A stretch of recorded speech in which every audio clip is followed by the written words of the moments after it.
how are you doing? She said, not good, sir. Why? The government is killing me on tips. And she looked at me, she said, sir, there should be no tax on tips. I said, say it again. There should be no tax on tips.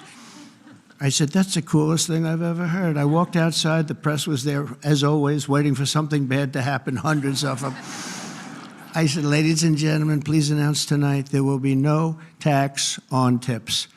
And a legend was made. We won Nevada by so much. Republicans don't win Nevada. We won Nevada. So I want to thank that young, beautiful waitress. Thank you very much.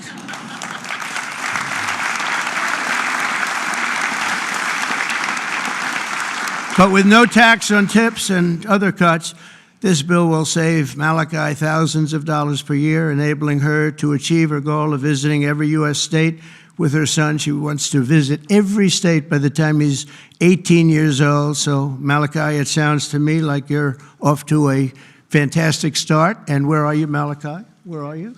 Congratulations. Great. That's good. Thank you. Also with us today is Luke Wilson, a 23-year-old electoral lineman. He loves being an electrician, but in this case, the lineman. And these are guys that take big risk, and it's hard stuff. But if you know what you're doing, it's fine.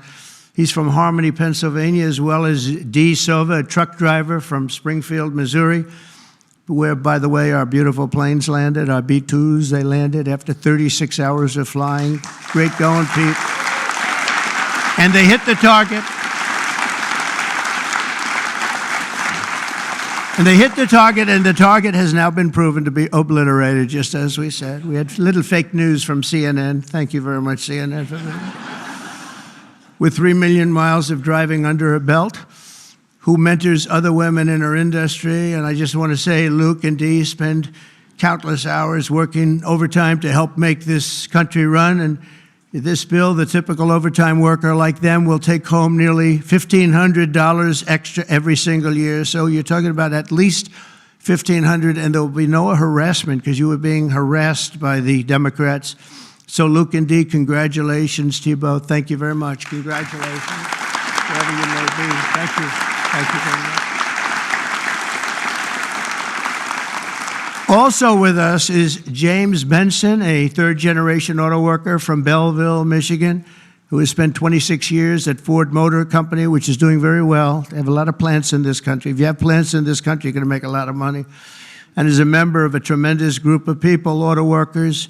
And I'll tell you, we love these people. Auto workers for Trump, and I came through for them, but they were with me long before I really thought. A lot of people said, is he going to run again? Will he run? They've always been with me, the auto workers. James was a lifelong Democrat until 2017 when he saw the benefits of our tax law, and he also liked Trump. Now, sometimes they can like the law, but if they don't like the candidate, it's not going to matter, right? Is that right, Marco? Marco knows, because he has been one hell of a great Secretary of State, right? Stand up, Marco. Everybody respects Marco, right? True. Everybody respects him. Now we're delivering an even bigger win for the auto workers by making interest on car payments fully tax deductible. You know, that's something only rich people seem to have gotten. I said, you know, and that was my idea. It's pretty simple. But I said, you know, the rich people, they always looking for deductions. We want deductions. Linda, did I say, will you please stand up? Linda McMahon. So great. How much is Harvard going to be charged? How much are you asking for Harvard? Because they really have violated a lot of different caveats, haven't they? Huh? A lot, like a lot. They've been given $5 billion over the years. Can you imagine? And that's over a short number of years. That's just the beginning. They have $52 billion sitting in the bank, and they haven't been nice to our country. So I want to thank Linda McMahon, who's been really fantastic. But I said, on interest, I said, why couldn't we, if a car is made in the United States only, because otherwise we don't care if it's made someplace else, give the people that buy the car a deduction on the interest that they're paying to buy the car. And people said, what a great idea. It's so simple. It's like the paperclip. Somebody came up with the idea of a paperclip many years ago, 1817, and he became a very rich person. And everybody looked at it and said, why the hell didn't I think of that? But it's like the paperclip, but only if the car is made in America. Remember that, James. We're going to keep those Michigan auto factories roaring. And as you know, we won Michigan by a lot, Susie, right? We won Michigan by a big margin, and something that typically is not easy, but I think we've won it. I actually think we've won it 3 times in a row. So it's been a great state, but a big factor with the auto workers. They went with us very big, and I love them. The One Big Beautiful Bill will also be an incredible victory for American farmers, another group that we did great with, especially family farmers like James Cullifer of Virginia Beach. Our bill will provide 100% expensing so they can buy a new farm equipment. And by the way, the expensing is good for everybody, not just farmers. And it'll virtually eliminate the so-called estate tax or the death tax. So you have a farm, you leave it to your children. If you like the children, you leave it. If you don't worry about the details. No, some people don't want to leave them. They don't like their kids, you know? Anybody in here not liking their children, farmers? But if you like your kids, you want to leave it. And a lot of times what was happening before I got there, because I put this in the first tax bill, as you know, but people would die, they'd leave their farm. There was no cash, but there was value to the farm, sometimes good value. It's called real estate rich and cash poor. And the kids had no money, and they'd be foreclosed out by a bank. They'd borrow money to pay the estate tax. You don't have to pay estate tax anymore. That's pretty big stuff. So for the farmers and for others in small business, it's great. But James's family has been working in the land for generations, and with this bill, we will ensure that family farms like his can stay in the family for many generations to come. Where's James? James, you around? Where's James?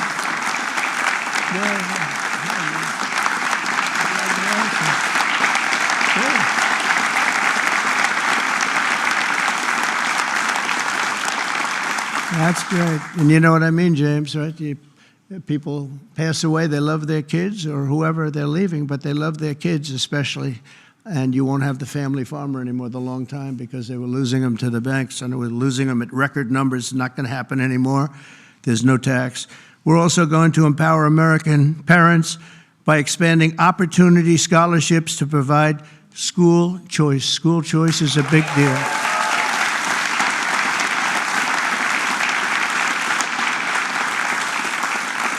And we just got school working with the governor of Texas, as you know, Greg Abbott.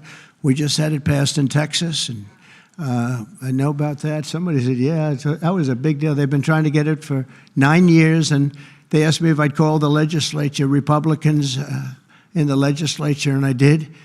And I gave them a pep talk, and everybody voted for it. First time, they were shocked, but they never asked me to call them before. This was the first time, and they got it passed, right, Susie? It was amazing. And it was something that Dan and Greg and everybody, they really wanted it. And Ted Cruz wanted it badly. They all wanted it. So we got it in Texas, but you're going to have it. More and more people are talking about school choice. Good thing. This will be the godsend for mothers like Angelina Banks from Philadelphia. Where's Angelina? Where is Angelina? Oh. Oh. You are very pretty. She went out for a second and she's coming back. Okay? Where's Ange? Come on over here, Angelina. Oh, that's terrible. Oh, wow. How are you?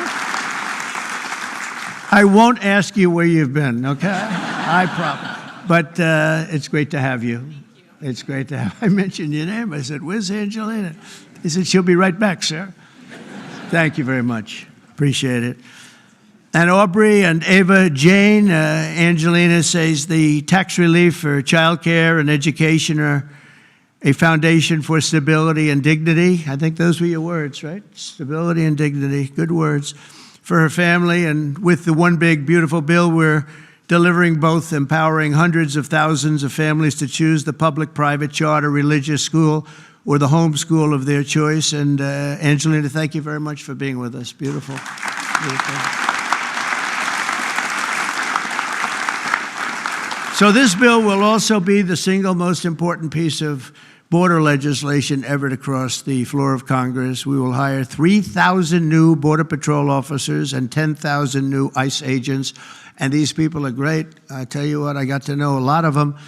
And we have tremendous representation. They've been for me from day one.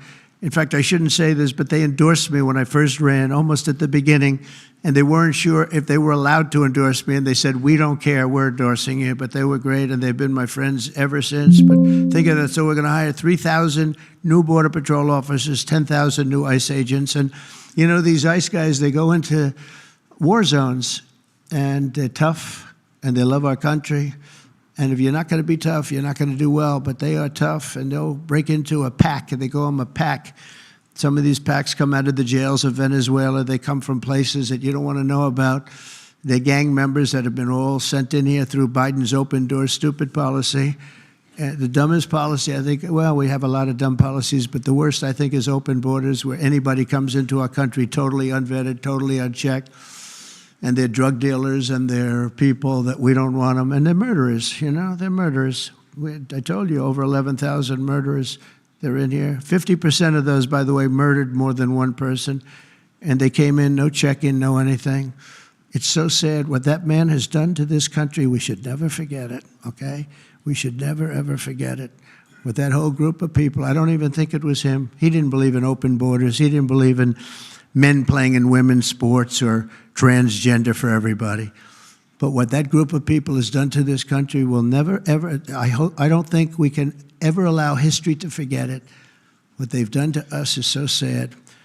We're going to fully fund the final sections of Border Wall, impose a new remittance tax on money sent back to foreign countries, and dramatically increase deportations to a bare minimum of 1 million illegal aliens per year. And what we're doing is we're really going after the criminal aliens, of which we have plenty to work with. People say, well, that's a lot, isn't it? Well, remember, these countries are very smart. They're headed up by people I know. In almost all cases, they're very smart people, and they're people of great common sense. They're not sending their good people out. They're sending the bad people out, and they put them into caravans. I think I came up with that name, but somebody did. It's a great name, a caravan. Thousands, and sometimes as many as 30,000 people walking right into our country. Again, last month we had none. Think of that. It's almost, people say it's almost impossible. But they come in, and at a minimum, they're not people that work very hard. They're people that are on welfare. They don't want them. They don't want them. They give them to us. It's incredible what's happened, and it's so sad to see. It's so sad. It could make you just sick to your stomach when you think about it. I was going to say it could make you cry, but I like to pretend I never cry. I don't want to be a crier, but it makes you sick to think of what they did. What they did to us is just sick. And guys, if we didn't have a Tom Homan, and if we didn't have some of the guys that we have working so hard and dangerously, the country wouldn't stand a chance. But we're getting them out, not as fast as they came in, because they came in and you'd see hundreds of thousands pour into our country in a day. But we're getting them out. And here today is Angel Dad Joe Abraham, the Angel Moms and Angel Dads. These are incredible people. They lost their precious 20-year-old daughter, Katie, in a hit and run after she was struck by an illegal alien from Guatemala. Katie was stopped at a traffic light, rear-ended, full force, going 60, 70 miles an hour right into the back of her car while she stopped. And she died immediately. And her killer, I think you could really say, the killer fled the scene. And Joe, we will end this invasion once and for all, and we're always going to remember the memory of Katie, that beautiful, beautiful 20-year-old daughter of yours. Where's Joe? Is he around here? Joe? Come here, Joe. Come here.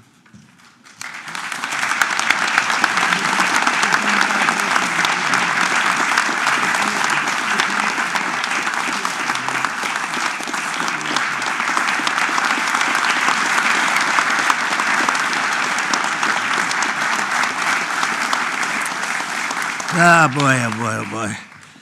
Thank you, Joe, very much. Also with us is Sarah Stewart from Kerrville, Texas, who lost her brother to the fentanyl epidemic that has inundated her small town. Our bill provides billions and billions of dollars to stop fentanyl and other illicit narcotics. We're also charging other countries like Mexico, Canada, and China billions of dollars in taxes that we put on because they've allowed people that are selling fentanyl to go through their countries, or in the case of China, they send it here, and paying a lot of money at least, but would rather stop it. I think we're doing a big job of that, but would rather stop it. And other illicit narcotics pouring across the border and stealing more American lives. And thank you. Sarah will not rest until that fight is done. We're going to get that fight done. Sarah Stewart is where? Sarah? Hi, Sarah. Beautiful. Thank you. Good guy, huh? Yeah. I can see that. I also want to thank the president of the National Border Patrol. His name is Paul Perez. He's been with me from the beginning. And Brandon before him. These are great people. I've gotten very friendly with some of these people from Border Patrol and ICE, because I'd call them once every 2 or 3 days. How we doing? How we doing? How we doing? If you remember, Kamala was the border czar. And in 4 years, she never made one call to Paul or Brandon or anybody else. And I'd like to have Paul come up, say a couple of words, if you're here. Paul? Where are you, Paul? Oh, there you are. Go ahead, Paul.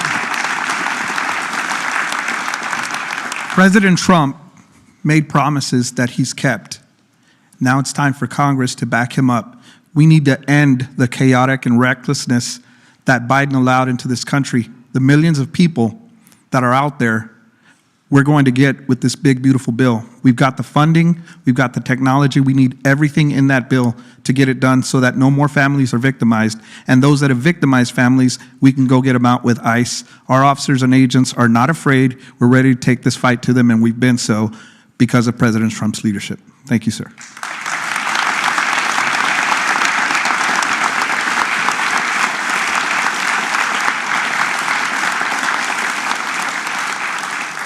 He's been a great friend of the country. He really has, and he's worked with Tom Homan and Christie and all the people that work so hard. They have been incredible. And, you know, I wasn't going to do this, but I see Tom Homan is sitting there, and, you know, I have to call him up. Look at that. I don't call up the Speaker of the House. I don't call up Marco or Peter or anyone. But I want to call this guy because this guy is keeping us very, very safe. Come on up, Tom.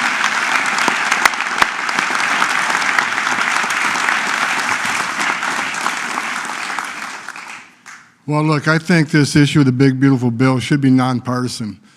I don't know what the hell's the matter with everybody up in Congress? People are dying every day. ICE is arresting 3 times as many criminals that the Biden administration did. We're taking public safety threats and national security threats off the street every single day. But we got over 600,000 illegal aliens with criminal histories walking the streets of this country. We got less than 5,000 deportation officers. This should be a no-brainer. The more resources we get, if we get this bill passed, we got more agents on the road. We buy more beds, we get more transportation flights. More agents means more bad guys arrested, taken off the streets of this country every single day. Every day we arrest a public safety threat or national security threat, this makes this country much safer. Who the hell would be against that? And I get irritated, I get pissed off because I'm sick of meeting angel moms and dads.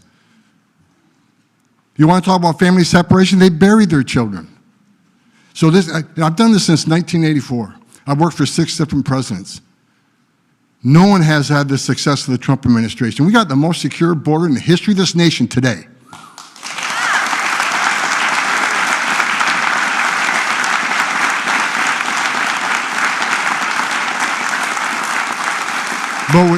But we need more border wall. Border walls save lives. Women and children can't get over that wall, which means they go to a place where there's not a wall. And what's waiting on them? The men and women of the Border Patrol who take care of the humanitarian needs and save their lives. We already got fentanyl seizures down half. Fentanyl seizures should be 100%. We should have 0 fentanyl coming to this country. We need money to help secure that border at a higher level. Stop the fentanyl from coming in. Stop the sex trafficking of women and children. Stop the known inspected terrorists coming across that border. Right now, I was looking at the stats today. ICE is arresting a record number of known suspected terrorists in this country along with the FBI. With more money, we can arrest more of these people, make this country safer. This is a nonpartisan issue. Let's make this country safe again. So the Democrats and the Republicans and the Independents, I don't care who you're from, pass the bill so we can make this country safe, so we can stop the violence against ICE officers. Let's make this country safe again, and without that bill, it's going to be a hard road. We got a lot of people to look for, a lot of people to arrest, a lot of national security threats we know are in this country. We need to find them. We need more money to do that. We need more agents to do that. For God's sake, let's pass this bill and get this done.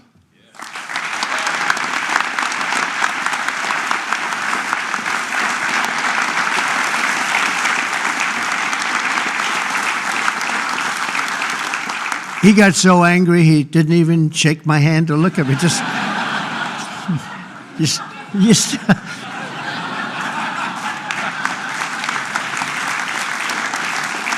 But he's right.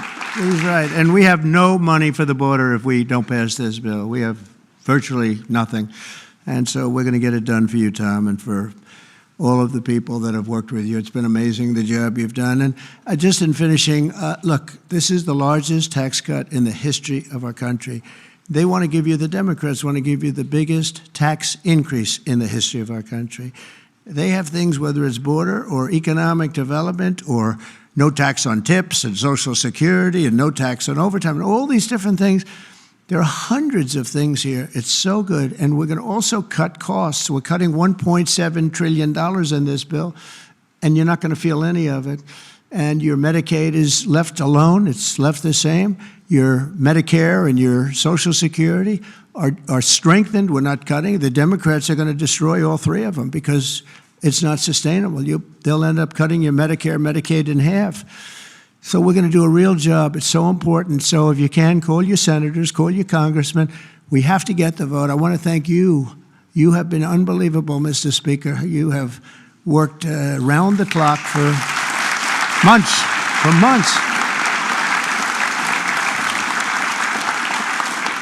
And, you know, I shouldn't say this, but we don't want to have grandstanders where one or two people raise their vote. We vote no. And they do it to grandstand, that's all. Not good people. They know who I'm talking about. I call them out. But we don't need grandstanders. We have to get our country back and bring it back strong. And our country is going to be stronger, bigger, better than ever before. We're going to make it better than ever before. And that's despite the bad hand that we were dealt 6 months ago. We were dealt a really bad hand. We were dealt a sick hand. It's unbelievable. You know, when I came back yesterday, as you know, I made a big trip to a place where we had 28 countries represented, and we did something that's never been done. They've raised the number of money, the amount of money that they've been to $1 trillion a year, and that's for world safety. But they all asked me the same question. They said, how could you have allowed this to happen to your country?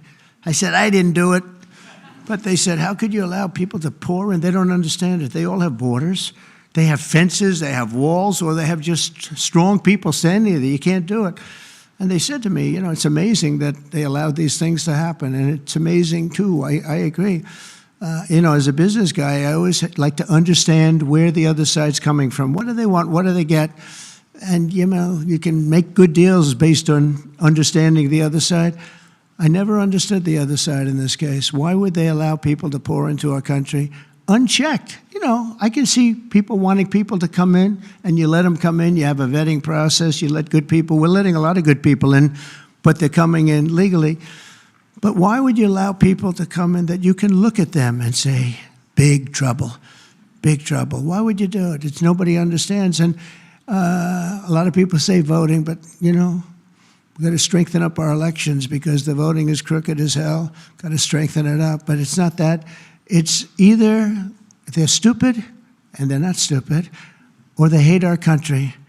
But we love our country, and we're going to stop this madness, and we're going to get this bill approved. And all of the things that I've been talking about now for 2 years on the campaign trail, and we won, remember, we won every single swing state. We won by millions of votes. We won everything. We won every, it was a landslide. We won something that nobody talks about, districts. You have thousands of districts. We won 2,750 to 505. Think of that. That's why when you see a map, the whole map is red. That stands for Republican, by the way, because it stands for a lot of other things too, but it stands for Republican with a little piece of blue on each side. But that's why, think of that, 2,750 districts to 505 districts. That's what, this was a slaughter. but it gave us a mandate to do some great things. And I want to thank John Thune, and I want to thank the speaker, and I want to thank Marco and everybody here, they have been so incredible. Pam, you've been unbelievable as the Attorney General. We appreciate it. Not easy, not easy. And we're coming back faster than anybody ever thought possible. I told you what they said to me on just trips by very smart people, but we're going to make this, we're going to do this very quickly. It's happening a lot faster than even I thought possible. And we're going to be celebrating very quickly, and we're going to be celebrating for a long time because we're turning our country around, we're getting our country back, and we're ruling with common sense, you know? Whether you're conservative or liberal, or as they like to say, progressive. They don't like the word liberal anymore. Progressive, I think it's a beautiful word too.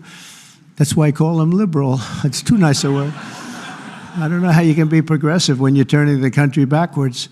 But no matter what you are, it's all about common sense, and I think that's the way I've ruled. I do what's right. I want to have borders. I don't want to have transgender for anybody that happens to leave the house at a young age, the things they do. I don't want to have men playing in women's sports. That's got to be, you know, they say it's an 80-20. I think it's a 97-3 issue. It's so ridiculous. It's so ridiculous.